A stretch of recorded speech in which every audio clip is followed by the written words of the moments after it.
Good morning, everyone. Today is the happiest day on the Jewish calendar, Tu B'Av. The Talmud says there were never greater days than the day of Tu B'Av and Yom HaKippurim. And from the two greatest holidays, the Torah mentions Tu B'Av before Yom HaKippurim. What was so happy about Tu B'Av? Tu B'Av was the day, as the Mishnah says, that the Jewish girls and boys would go out in the vineyards. And the Gemara says that they would borrow white clothing from their friends, so no one should be embarrassed. Everyone should have beautiful clothing. And they would go out in the vineyards and they would say, "Young man, lift up your eyes and pick a bride."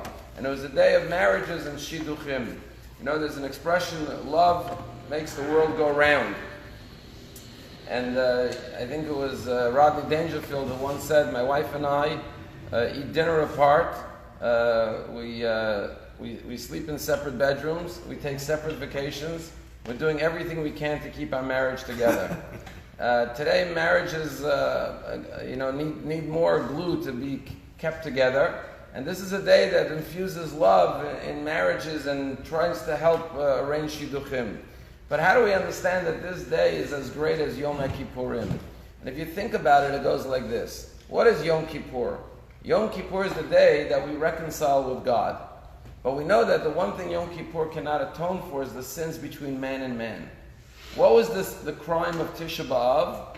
The story of Kamsa Bar Kamsa, baseless hatred between one person and another. So what do we have right after Tisha B'Av, 7 days later? The 15th of Av. The 15th of Av is all about love. It's about people coming together. It's the opposite of baseless hatred. It's baseless love. And, we live in a society where there's so much competitiveness. When you look at this Mishnah, it's so beautiful because what it says is that every girl would lend clothing to her friend, so that no one should be embarrassed.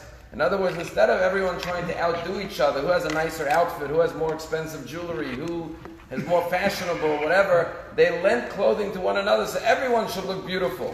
And they went out to the vineyards. You know why they went out to the vineyards? Because it wasn't like, I could get into this club, you can't afford this. We're all in the vineyards. In other words, there was an idea of shared social and economic status. Everyone was equal out in the vineyard. Everyone had the same beautiful white clothing.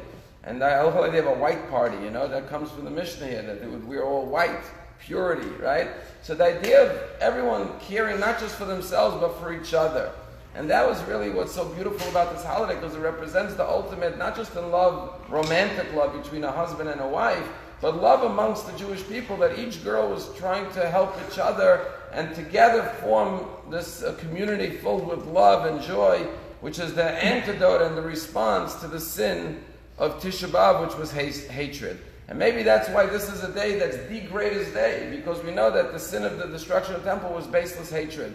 In other words, God can forgive the sins that we commit against Him, but not the ones we commit against each other. And therefore, the most important lesson and the most important day of the year is Tu B'Av, because Tu B'Av is about love, not just love within a marriage, but love amongst people, helping one another. The last commandment of the 10 Commandments is, you should not be envious of your fellow man. And one of the interpretations of the word is, it says, everything that belongs to your fellow man. It says, don't envy his wife, don't envy his house, don't envy his possessions, and everything that belongs to your friend. But one of the interpretations is that when we're envious of people, we're envious of something specific that they have. But we look at everything they have, then we'll be happy with our lot in life. And so too, rather than have envy and competition and strife, we should have unity and love and everyone helping one another, and that is the real meaning of the celebration of Tu B'Av. Just to conclude, Rabbi, there was a beautiful story that happened on an El Al flight a number of years ago, which is the epitome of love. There's a camp called Camp Simcha. They run all year, not just in the summer. It's for children who have cancer.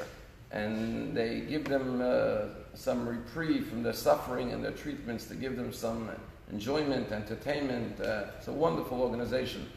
And they were taking a group of Israeli children from Israel to New York to give them a few weeks vacation. And these kids were in the airport with their friends, and they were so happy, they were going off to America for a vacation. And they got on the plane, and they were all getting seated. The plane's getting ready, El Al flight getting ready to go.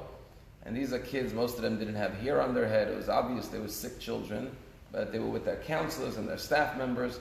And suddenly one of the girls, this 9-year-old girl, can't find her passport. And she's looking here, and her friends are looking with her, and the staff members, and they can't find it. And the whole plane's being held up. Now, usually when a plane's held up, people are like nervous. We got to go. The stewardess, everyone sit down, get your seats. We got to go. Here, everyone was just trying to help her find. Maybe you left it here. Maybe you left it there. She couldn't find it. Finally, they said to her, look, when you get to America, they're not going to let you into the country without a passport. After looking for a half hour, the whole plane, hundreds of people are helping her. They said to her, listen, you're going to have to get off the plane, go to the consulate, get a new passport, and you'll come in a few days from now. And the girl was crying. She was looking forward to this trip.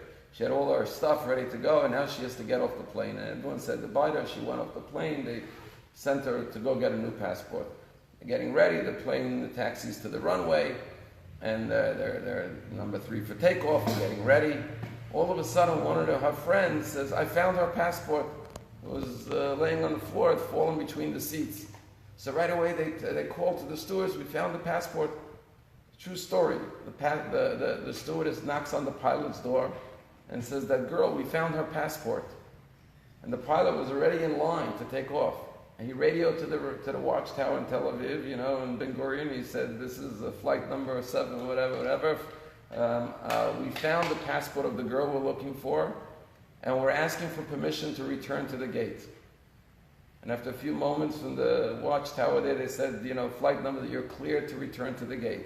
And this plane pulled out of line, went back to the gate. They paged the girl in the airport, and she came running back to the plane. When she walked on the plane, beaming, the whole plane started to applaud for us. Standing ovation that she came back on, she got her passport. That's the love and the unity that the Jewish people need to have. That's what Tu B'Av is all about. And when Hashem sees that, then He's ready to rebuild our temple, and that's why this is the happiest holiday of the entire year.